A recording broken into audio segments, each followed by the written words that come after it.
back to the Citytilidie channel. You're all staying safe and well. I had a good Christmas and looking forward to a prosperous new year for everyone, health-wise and financially. Hey, why not? Why can't we have both? So please join me today as we do our, yes, it's between Christmas and New Year, a special Pepsi 11. Well, it's not a special one, it's just because we're playing between Christmas and New Year. We've got a couple of games coming up, but we're going to have a look at the one at Goodison Park first, which is on paper the most difficult of the two ones in this 3-4 day period. Everton versus City, of course, 27th of December 2023, 8:15 p.m. kickoff. Yes, if you're going down, stay safe. I'm not going myself, but it's on Amazon, isn't it? Amazon Prime, so that's good. I've got that, so I'm not stressing over a dodgy stream for this one. So 8:15 p.m. kickoff. Of course, it's match day 18. And on the morning of the 24th of December, Christmas Eve, as I'm recording this, we stand fifth. Yes, flipping heck out of the top four. What's going on? Blades 17, 34 points, plus 20 goal difference. We'd have a game in hand. It's not as bad as it seems at the moment, but let's not waste any more games in hand, etc. Because we're playing 16th place Everton, who played 18 on 16 points. They're just a plus 1 goal difference. Of course, it would have been a lot higher if they hadn't lost their 10 points. We'll have to see what happens with us, won't we, eventually? We'll have a quick look at how Everton are doing, and we'll try to predict Pepsi 11. I think not straightforward, but perhaps a little easier than it has been in the past, as long as everyone's returned from Saudi. Rodri, nice and fit. And of course, we visit Goodison as world champs. Yes, let's make sure we don't leave it as world chumps, that's for sure. Right, please, if you are new to the channel, push that subscribe button, push the bell notifications. Everything City, past and present, of course, history vlogs, new stuff, lots of different things, an eclectic mix. It's like a magazine on vlogs, if you can put up with my little face. I try and block it out occasionally with pictures, but hope you enjoy it, please. And give us your thoughts and comments, and I will respond or give you a little like I hope you'll give this little vlog. A little thumbs up, be much appreciated. And please check out mine. If you like film and TV, I do a little film and TV stuff as well. Try and inform and entertain as much as I can on there as well. So, or if you know someone who likes it, give them a kick. Give them a kick in that direction. That'll be in my direction. That'll be I'll be eternally grateful. Right, Sean Dyche's Everton, there you go. Yeah, everyone had a bit of a laugh about this, didn't they, Sean Dyche? And it didn't start so well, but hey, he's changing people's minds, and he's not doing a bad job. In the same way the 115 charges announcement galvanised us last season, if you think about it. The 10-point reduction, which could be altered on appeal, who knows. The 10-point reduction did the same for Everton, I think, this season. And after less than an auspicious start, Dyche's reign in Merseyside, he seems to be settling in okay. The 16th spot would be a comfortable 10th spot, I think. That was before the games on the 23rd of December. Well, they would be around mid-table if they had the 10 points added back on. Last 6 results in all competitions. The 2nd of December, Forest 0, Everton 1. 7th of December, Everton 3, Newcastle 0. 10th of December, Everton 2, Chelsea 0. 16th of December, Burnley 0, Everton 2. 19th of December, Everton 1, Fulham 1, and they did go out 7-6 on penalties in the Carabao Cup, so that's a bit disappointing for them. 23rd of December, of course, just gone as I'm recording this. Tottenham 2, Everton 1. It would have been nice for them to nick a point there, but yeah, all credit. Tottenham have got back on the horse, haven't they, after having 3 or 4 disappointing results. Of course, that disappointment going out of the Carabao Cup on pens, but they have won 4 wins in their last 6 Premier League games, so it's way better than our current form in the Premier League. Top players all competitions. Well, you've got Doucouré scored 6 goals, 1 assist. Calvert-Lewin scored 4 goals, 1 assist. Beto 3 goals, 1 assist. McNeil 2 goals, 4 assists. So not prolific, but doing enough. And interestingly enough, Everton are finding it easier away from Goodison. Perhaps the pressure of the fans.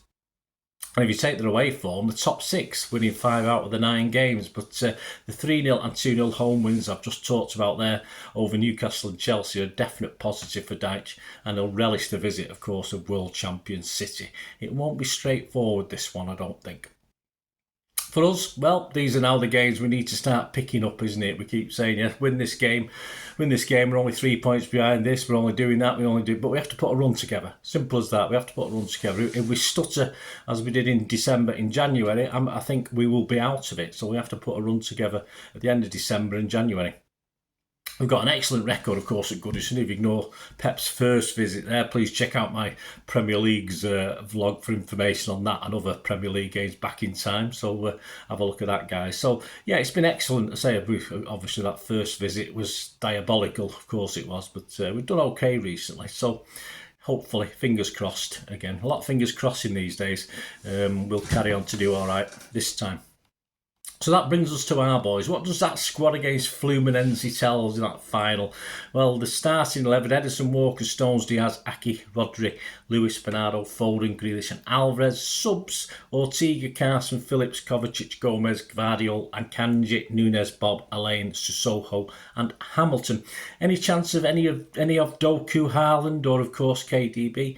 Maybe very doubtful. I think we may have seen Doku or Haaland on the bench for that final if there was any chance of it. All right, we've had 3 or 4 days since then, so you never know. But I think this game might be just a little bit too soon.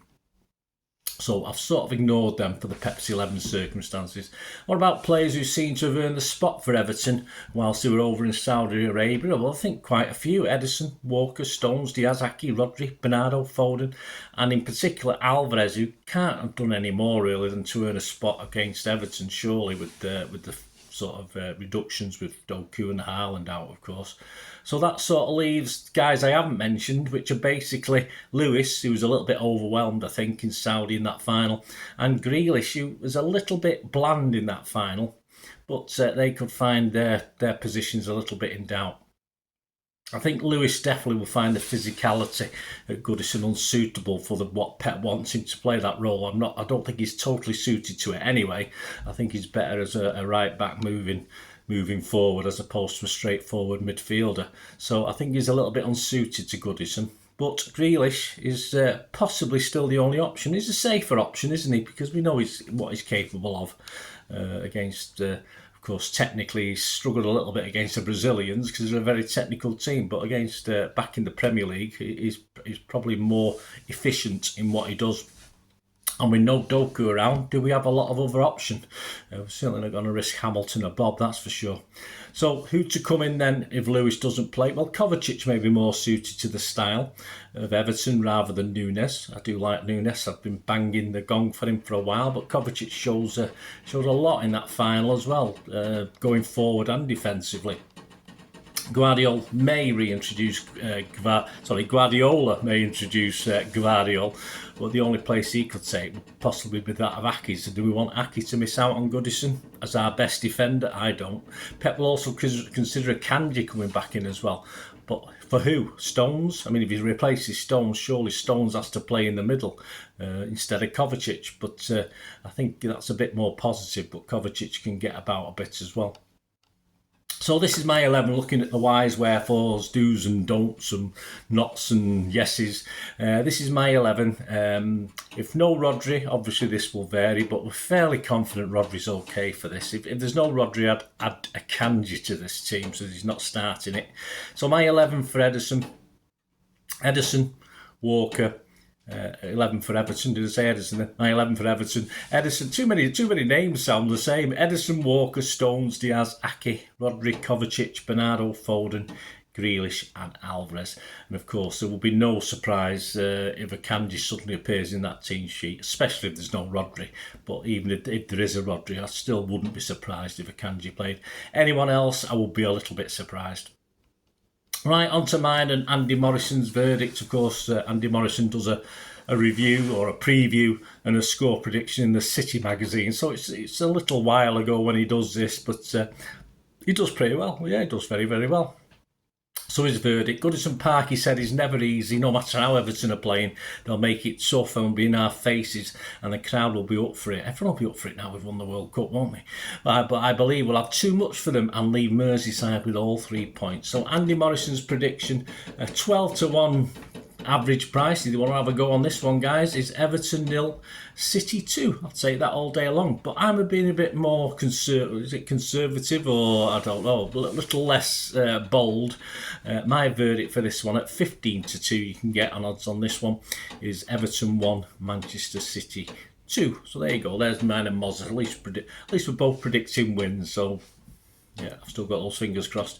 What are the rest of the odds looking like as at the 24th of December 2023 at 11 a.m. UK time? Well, City have moved out now, no surprise, to win the Premier League.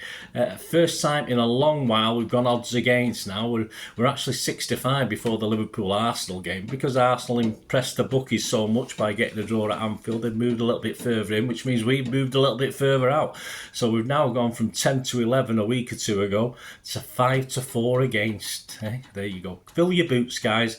As I said, Arsenal are interested in the bookies again, and they've gone in from a 7-2 into 5-2, and Liverpool, yeah, of course, after the 2 home draws against that lot down the road, who were pretty useless, and a not half bad Arsenal team, they've gone out to 10-3 though after those 2 home draws. Everton, well, interesting enough, to finish top half, if you think about it, it would be there anyway without the point deduction. And who's to say they might not get it back? I'm sure there's some clause in the bookies that won't count. But at the moment, the 6-1 against to finish in the top half. I think if I was a bold Everton fan, I'd have a go for that based on what we've seen recently. Although, you know, Everton, they'll probably suddenly start losing games again. But to finish in the bottom half, they're a ridiculous 1-10 on. So I don't think there's any value in that one. Match odds: City are 4-7 to beat Everton, 4-7 on. A draw is 16-5, and Everton are 9-2. And the most popular scoreline with the bookies is a 1-0 to City, and that stands at 13-2. So there you go, guys, my little Pepsi 11. I hope you enjoyed that. Let me know your thoughts about this game. It'd be great to hear for your 11s, your starters, your confidence about Rodri. I think people fairly are, because he looks happy enough. All right, he just won the World Cup, but I think he said he's okay, so that'll do for me, and that'll do for a lot of people. So please check out my player ratings and talking points shows after this. They'll be out on Thursday the 28th of December 2023, and of course very quickly after that we'll be looking forward to the visit of Sheffield United to the Etihad. So we'll have a Premier League version of that, and of course we'll have my Pepsi 11 for the visit of Sheffield as well, who've done okay recently, so it could be quite interesting. There you go. As I said, have a great in between Christmas and New Year, guys. As I say, if you're going down to Goodison, watch your backs and come back safely, and just stay safe, Blues, and we'll see you, of course, before the new year approaches. I'll be back again, so hopefully I'll see you very, very soon. Thanks for watching, guys. Until we meet again, well, that's one thing, don't I? Please stay safe, Blues. Come on, world champions. Bye for now.